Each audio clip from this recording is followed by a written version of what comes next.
বড় বড় ইন্ডাস্ট্রিতে ইলেকট্রিসিটি বিল কিন্তু একটা ভেরি ভাইটাল ইস্যু, যেটা কিনা ইম্প্যাক্ট করে সরাসরি প্রফিটের অংশতে।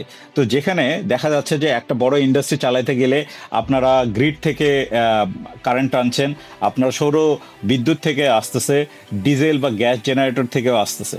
তো এখন এইগুলির ম্যানেজমেন্টে কিন্তু ভেরি ইম্পর্টেন্ট। আপনার সবই আছে, কিন্তু দেখা যাচ্ছে যে প্রচুর রোদ আছে, বাট আপনার সৌর যেই বিদ্যুৎ আছে সেখান থেকে, সোলার প্যানেল থেকে আপনার কোনো ডেটাই আসতেছে না বা কোনো বিদ্যুৎই আসতেছে না, ওটা কনভার্টই হইতেছে না।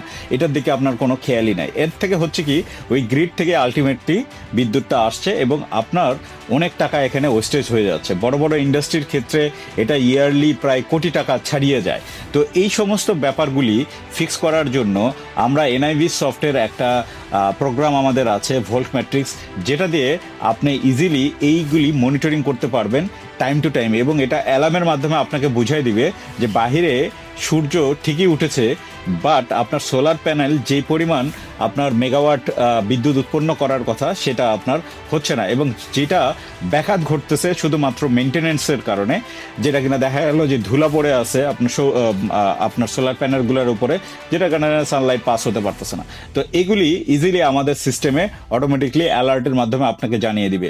অথবা দেখা যাচ্ছে যে আপনার ডিজেল জেনারেটর বা গ্যাস জেনারেটর যেগুলি আছে সেগুলি ঠিক মতো করে পারফর্ম করতেছে না, সেগুলির আপনার মেনটেনেন্সের দরকার। এগুলির একটা ভ্যালু আপনারা যদি স্ক্রিনের মধ্যে দেখতে পান, আপনি বসে বসে আপনি আপনার যে মেনটেনেন্স টিম আছে তাকে আপনি বলতে পারেন এটার এই সমস্যা, এটার এই সমস্যা, এটা ঠিক করে দাও। এর ফলে দেখা যাচ্ছে যে বছর শেষে আপনি কোটি কোটি টাকা আপনি সেভ করতে পারতেছেন।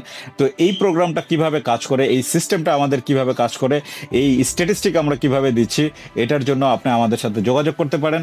আমরা একটা অনলাইন ডেমো দেখাতে পারি, অথবা আপনারা যদি ফেস টু ফেস মিটিং করতে চান, সেটা আপনার স্পটেও আমরা মিটিংটা করতে পারি। আমি Enjaman Chowdhury, managing director of NIB Soft, আজকে বিদায় নিচ্ছি। আল্লাহ হাফেজ।